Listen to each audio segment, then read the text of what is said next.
फावखुंगुर नेरसोन आरो फावखुंग्रि लीनाया खारनानै आलायारन थियेटारखौ हालाय हाफाय खालामलांबाय।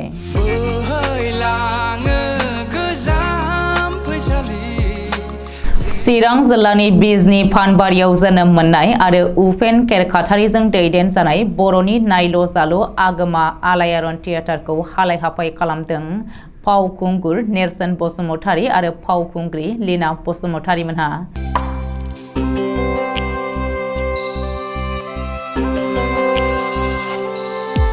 बृहस्पतिबार आरो शुक्रबार खालि गवालपारा जिल्लानि दरंगिरि सनालि फोथाराव हरनिनि पेन्डेल गानो दङमोनब्लाबो नाथाय आलायारन थियेटारखौ दिन्थिफुंनो हायाखैसै।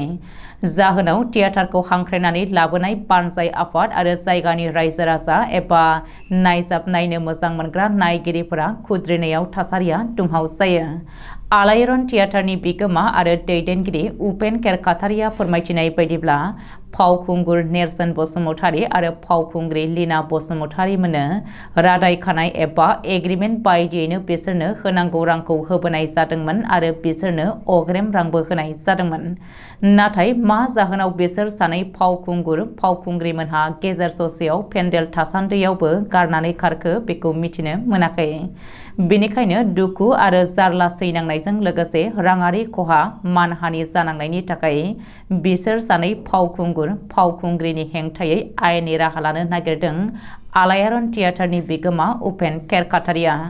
मख'नो गोनांदि दरंगिरि सनालि फोथाराव जानाय सेथि हरखालिबो बिसोर सानै फावखुंगुर फावखुंग्रिया फेलें खालामदोंमोन आरो बिसोर सानैनि फावखौ गुबुन एक्टर एबा फावखुंगुर फावखुंग्रियासो खालामनांदोंमोन।